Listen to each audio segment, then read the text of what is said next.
আল্লাহর সাথে কাউকে শরীক করা যাবে না ঘোষণা দিলেন কে? সারা জীবন ওরা লাত মানাত উজ্জা 360টা প্রতিমার পূজা ওরা করেছে। কথা বলেন, ওই মানুষগুলাকে যদি সত্য বলে এক আল্লাহ, ওরা তো মনে করেছিল আমরা 360টা দিয়েই পারি না, আরো 4-5টা লাগবে, আরো 200-400 বাড়ার লাগবে, ঠিক কিনা? নবী মুহাম্মদ কি বলে? এক আল্লাহর কথা বলে। আবু লাহাব, দেখেন সত্য, আবু লাহাব নবীজির কত ভালোবাসতেন জানেন? মক্কার ইতিহাসে আমার নবীজিকে যখন আমার নবীজির জন্মের খবর যখন শুনলেন, কষ্ট পাচ্ছেন আপনারা? নবীজির জন্মের খবর যখন শুনলেন, মক্কার ভিতরে সবচাইতে উদার মনের পরিচয় হলো মক্কার জমিনে যদি কোনো বান্দা একটি গোলামকে আজাদ করে দেয়, এর চাইতে বড় উদার মনের পরিচয় দেওয়ার একটা মানুষও নাই। সুবহানাল্লাহ বলে।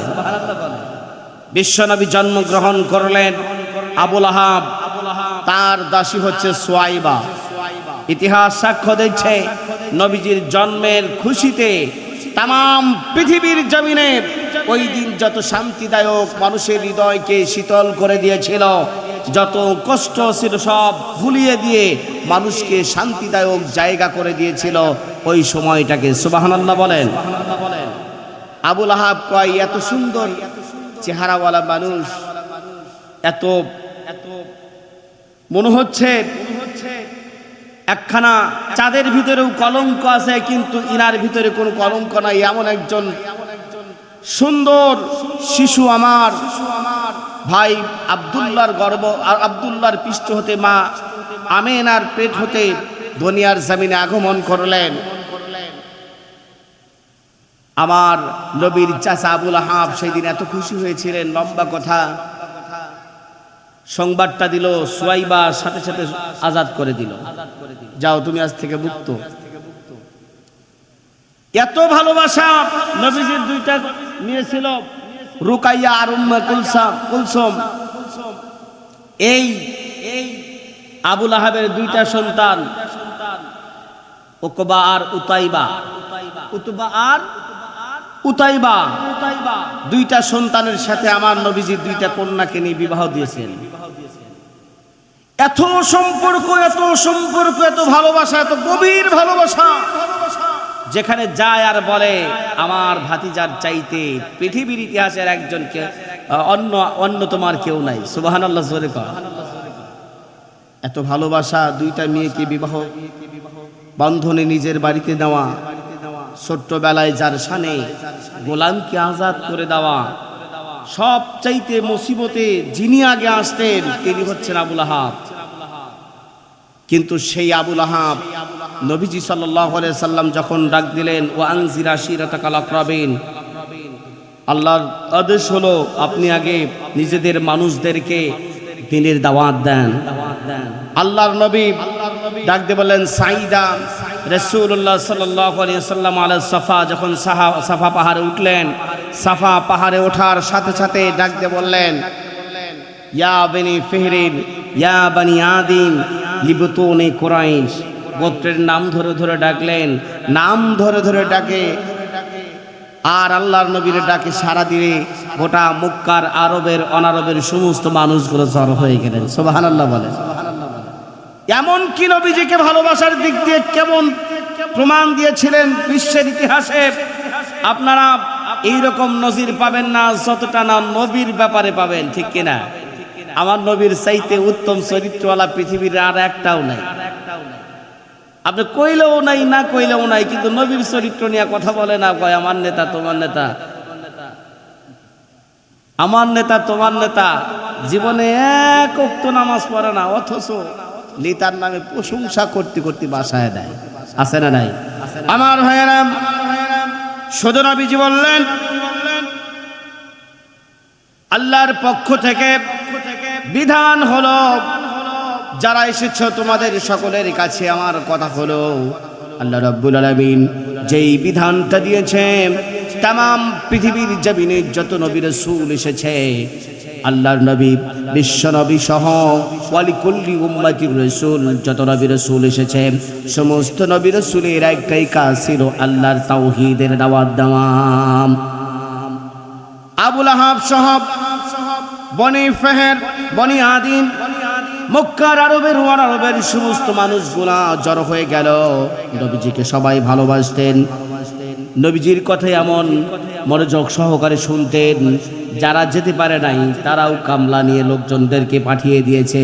নবীজি কি বলে সেই কথাগুলো শ্রবণ করে আবার আমাকে শোনাই বা সুবহানাল্লাহ বলবেন না।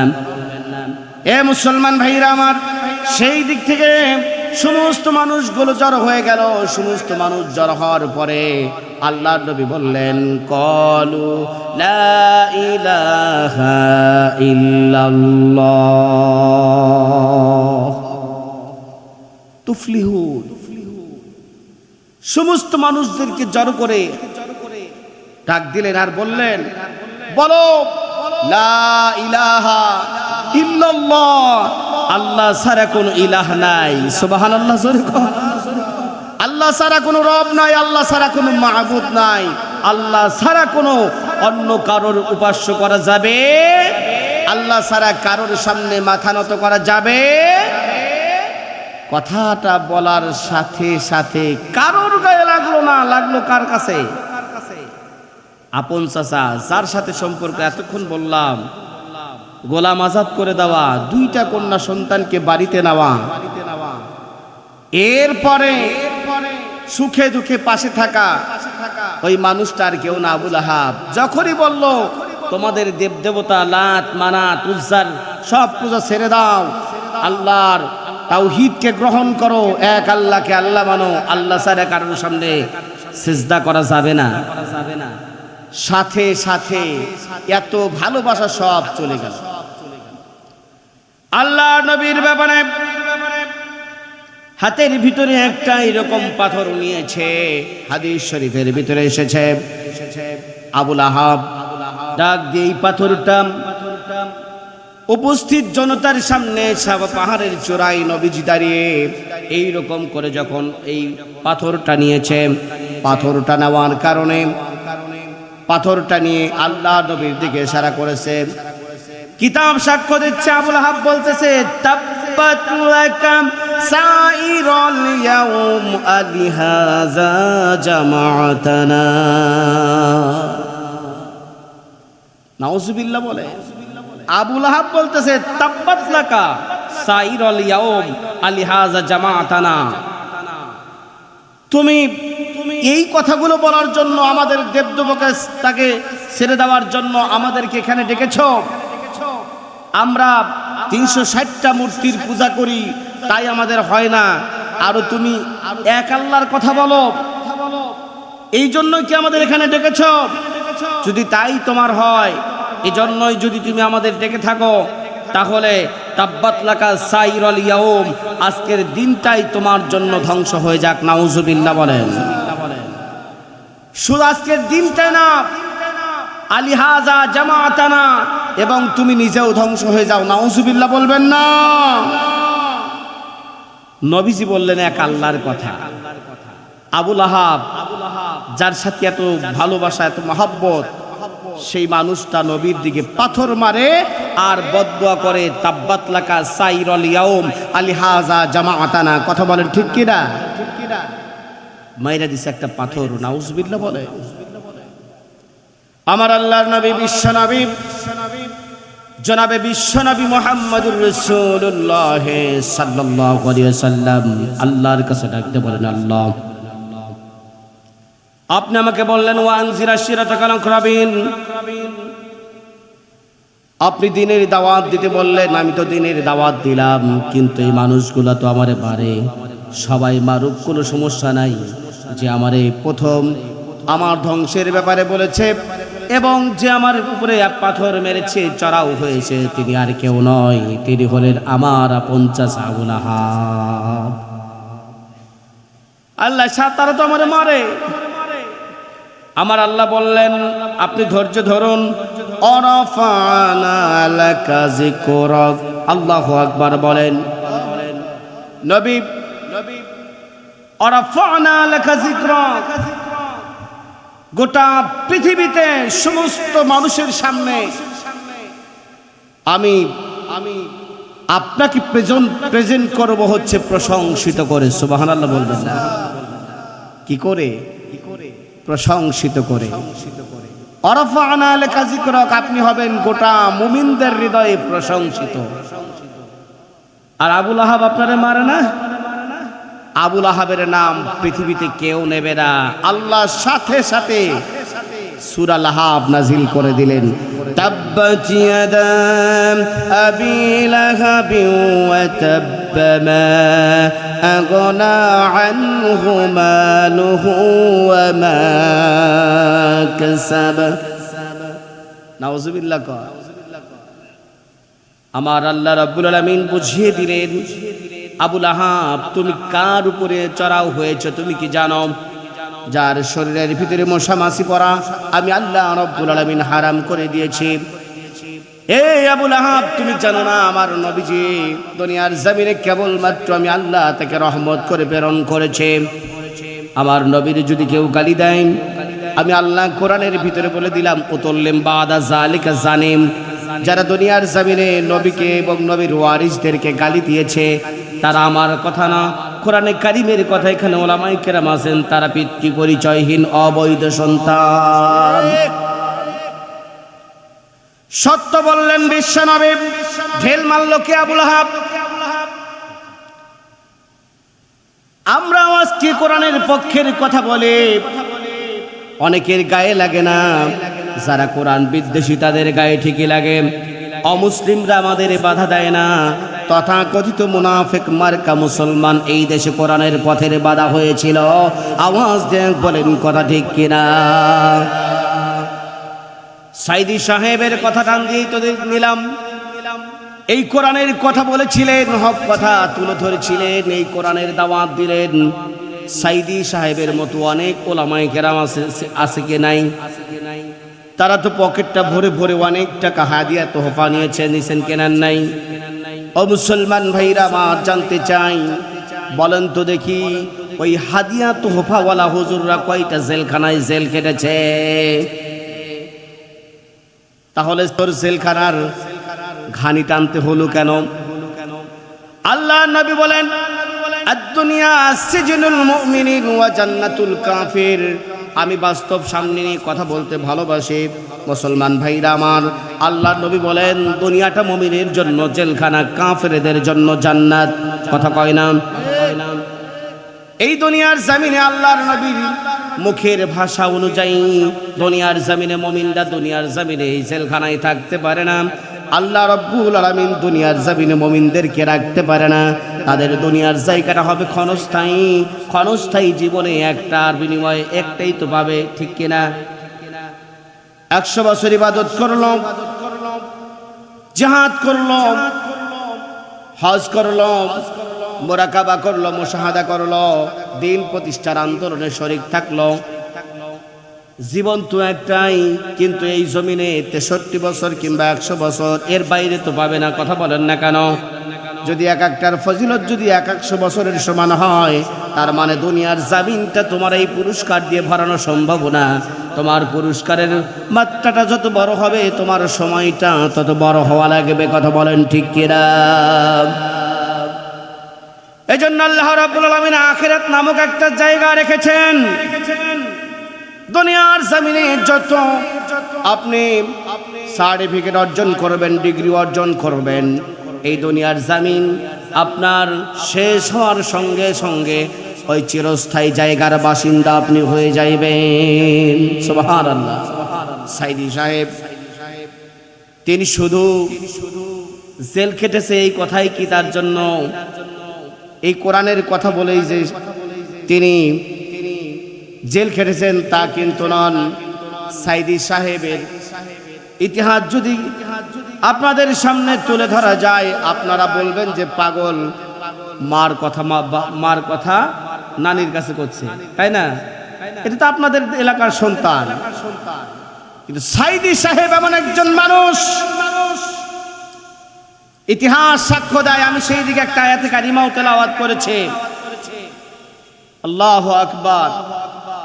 আল্লামা দেলাওয়ার হোসাইন সাইদি, এই যে আমরা মাহফিলে বসেছি না, মাহফিলে বসেছি না, এই মাহফিলে বসা অবস্থায় আল্লামা দেলাওয়ার হোসাইন সাইদি যখন মানুষ মারহাবা দিতেন, তাকবীর দিতেন কি দিতেন না, পাশের থেকে বসে একজন বলতো যে ভাই হুজুর, আপনাকে যখন মানুষ স্বাগতম জানায়, মারহাবা জানায়, ওয়েলকাম জানায়, তখন আমাদের যে কেমন লাগে, আমাদের যে কেমন লাগে এটা ভাষায় প্রকাশ করে আপনাকে বোঝাতে পারবো না।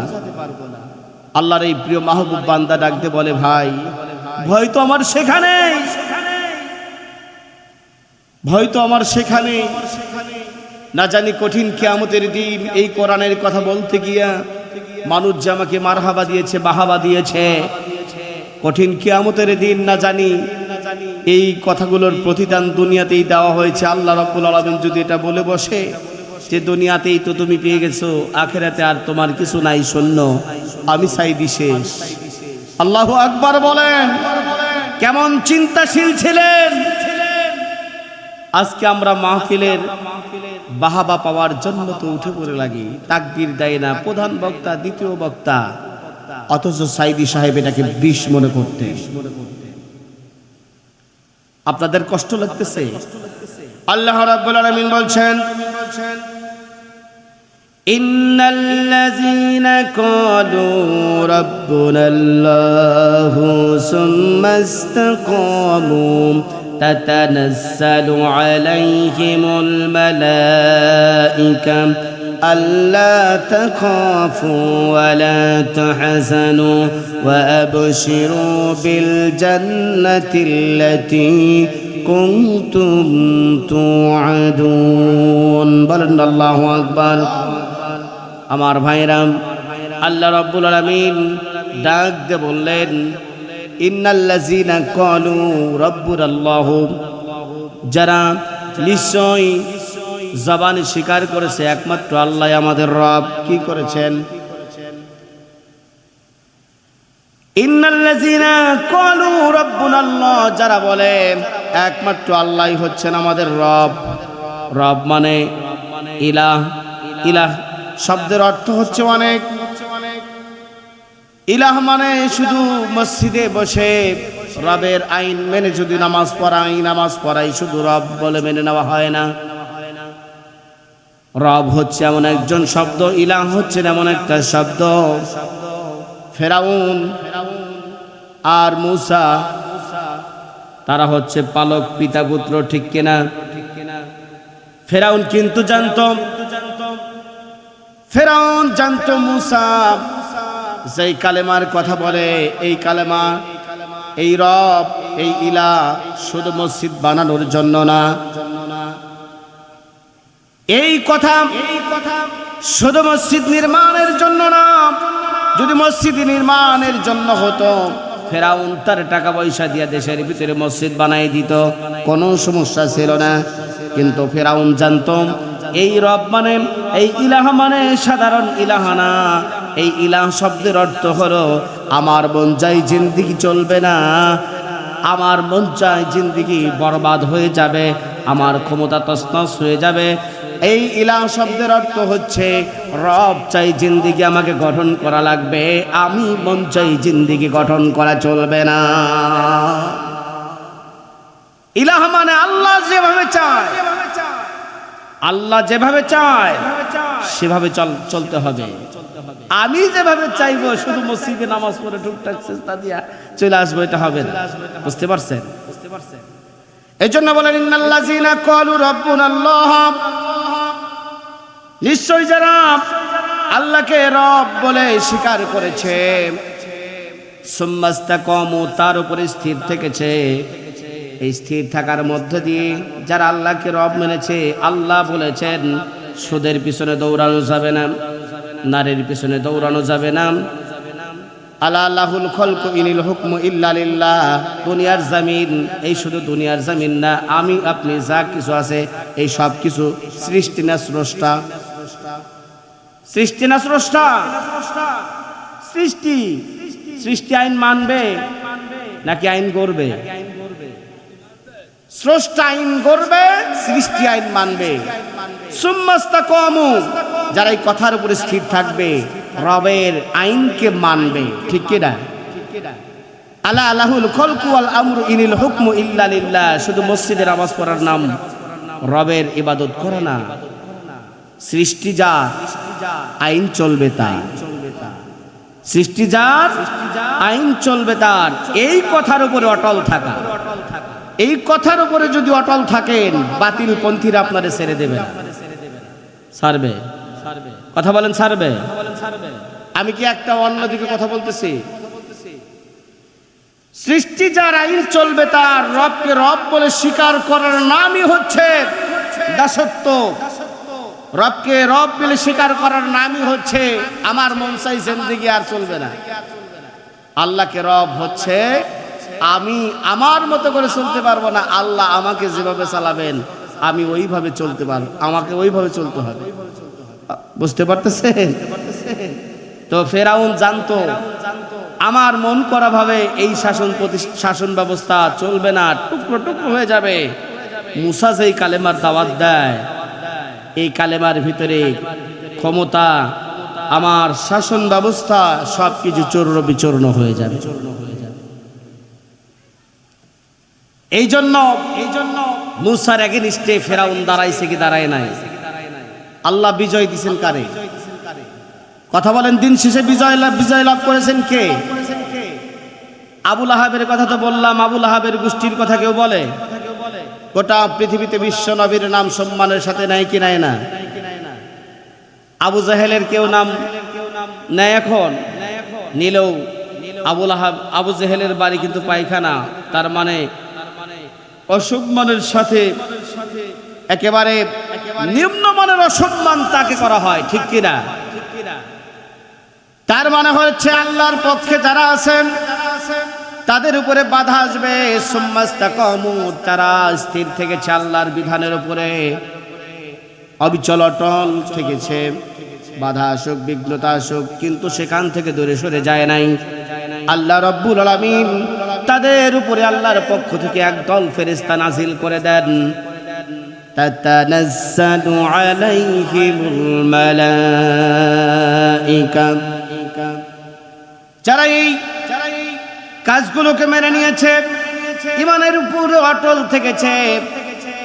অটল থাকার পরে জেল হয়েছে, জরিমানা হয়েছে, হামলা হয়েছে, মামলা হয়েছে, দেশান্তর হতে হয়েছে, স্ত্রীকে বিধবা করতে হয়েছে, সন্তানকে ইয়াতীম করতে হয়েছে, মাসের পর মাস ঘর থেকে বাহিরে থাকতে হয়েছে, মশার কামড় খেতে হয়েছে, খাদ্য পেটে ঢোকে নাই।